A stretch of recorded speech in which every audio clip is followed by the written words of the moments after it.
বন্ধুরা, যে কোনো সবজি রান্না করার জন্য অথবা চিকেন, মাটন এবং খিচুড়ি আপনি যাই রান্না করুন না কেন, এই সমস্ত মশলার সঙ্গে যদি আপনি আদা দিতে ভুলে যান তাহলে কিছু না কিছু তো স্বাদ হারাবেন। তাছাড়াও আপনাদের মধ্যে অনেকেই আদার চাষ করে থাকেন, কিন্তু শহর এলাকায় এই আদার চাষ খুব কম করা হয় বললেই চলে। আর পৃথিবী যেমনভাবে আধুনিক হতে চলেছে, ঠিক একই রকমভাবে আধুনিক টেকনোলজির মেশিন তৈরি করা হয়েছে। সেই কারণে এখন শহর এলাকাতেও আধুনিক টেকনোলজির মেশিন ব্যবহার করে প্রচুর পরিমাণে আদা চাষ করা হচ্ছে এবং সেখান থেকে দেশ এবং বিদেশে এক্সপোর্ট করা হচ্ছে। আর সেই কারণেই আজকের ভিডিওতে আপনাদেরকে দেখানো হবে এই সমস্ত শহর এলাকায় আধুনিক টেকনোলজির সাহায্যে খুব কম পরিশ্রম করে অধিক মাত্রায় কিভাবে আদা চাষ করা হচ্ছে। বন্ধুরা, আজকের ভিডিও অনেক ইন্টারেস্টিং হতে চলেছে, সেই কারণে ভিডিওটিকে একদম শেষ পর্যন্ত দেখবেন। তো বেশি দেরি না করে চলুন শুরু করা যায়। সর্বপ্রথমে মার্কেট থেকে আদা কিনে নিয়ে আসার পর কিছু ওয়ার্কার ছোট ছোট টুকরো টুকরো করে ফেলে। তারপরে একটি অটোমেটিক মেশিন এই সমস্ত আদার টুকরোগুলোকে চাষের জমিতে নিয়ে চলে যায় আর আগে থেকে তৈরি হওয়া জমিতে নিয়ে গিয়ে এইভাবে লাইন করে প্রত্যেকটি আদা লাগিয়ে দেওয়া হয়। যেই কাজ করতে কয়েকটি শ্রমিকের কয়েকদিন সময় লাগতো, সেই কাজ মাত্র কয়েক ঘন্টার মধ্যেই এই মেশিনগুলো করে দিচ্ছে। তারপরে ঠিক 2 সপ্তাহ বাদে প্রত্যেকটি লাইন থেকে গাছ বেরোতে শুরু করে। আর এইভাবে কিছুদিন পরে, মানে মোটামুটি 2 থেকে 3 মাস পরে, এই গাছগুলো অনেক বড় হয়ে যায়। তার সাথে সাথে অটোমেটিক পাম্পের সাহায্যে বেশিরভাগ সময় পানি স্প্রে করতে হয়। আর গাছ বড় হওয়ার সাথে সাথে অনেক ধরনের ঘাসপাতা বেরিয়ে যায়, আর এগুলো তুলে ফেলা অত্যন্ত জরুরি। সেই কারণে তারা অ্যাডভান্স মেশিন ব্যবহার করে থাকে, কিন্তু গ্রাম অঞ্চলের দিকে এই কাজ শ্রমিকদেরকে করতে হয়। এখানে এই অ্যাডভান্স মেশিন সমস্ত লাইন পরিষ্কার করার সাথে সাথে প্রত্যেকটি লাইন সুন্দরভাবে মাটি দিয়ে বেঁধে দিতে পারে। আর এটা এই জন্যই করা হয় যেন আদা হারভেস্ট করার সময় কোনো রকম অতিরিক্ত ঝামেলা না করতে হয়। আর এইভাবে মাটি দিয়ে বেঁধে দেওয়ার কারণে ভালো কোয়ান্টিটিতে আদা উৎপন্ন হতে পারে। আর এইভাবে আপনি যে কোনো ট্রাক্টরের পিছনে এই ধরনের ফলা ব্যবহার করে এই কাজ করতে পারবেন এবং এক্সট্রা কোনো লেবারেরও ঝামেলা থাকবে না। এইভাবে এই মেশিন মাত্র কয়েক ঘন্টার মধ্যেই বিঘার বিঘা জমি পরিষ্কার এবং বাইন্ডিং করে দিতে পারে। এইভাবে ভালোভাবে দেখাশোনার পর কিছুদিন বাদ দিয়ে এক একটি গাছের স্যাম্পল তুলে দেখে নেওয়া হয় সমস্ত আদা হারভেস্ট করা যাবে কিনা। আর যদি হারভেস্ট করার লাইক হয়ে যায় তাহলে তারা অ্যাডভান্স মেশিনের সাহায্যে আদা হারভেস্ট করে। এখানে এই মেশিন সর্বপ্রথমে গাছের উপরের ভাগ কেটে নেয়, আর এই মেশিনের তলের মেকানিজম আদা হারভেস্ট করে নেওয়ার পরে পিছনে লেগে থাকা কন্টেনারে জমা করতে থাকে।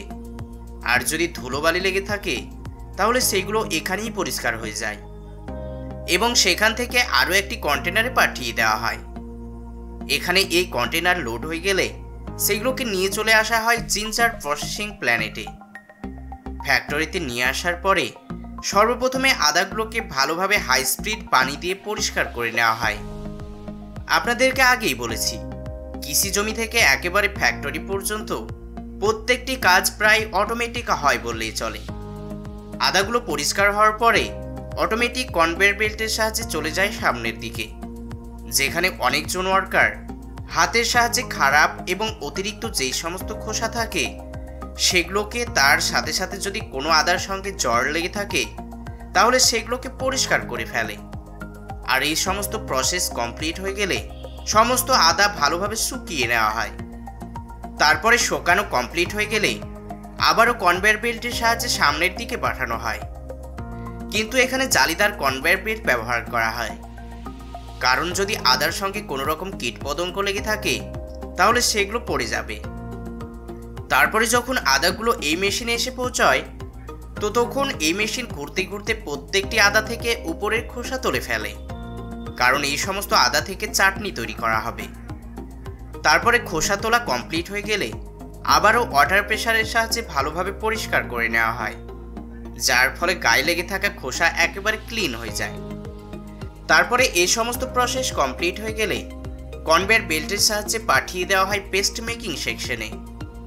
তারপরে ভালোভাবে লেজার প্রসেসে ভালোভাবে দেখে নেওয়া হয় সবকিছু ঠিক আছে কিনা। এবার আদাগুলোকে ছোট ছোট করে পিস করে নেওয়া হয় এবং কন্টেনারে জমা করে রাখা হয়। তারপরে কন্টেনারগুলোকে এক জায়গায় গুছিয়ে রাখা হয় পরের প্রসেসিং করার জন্য।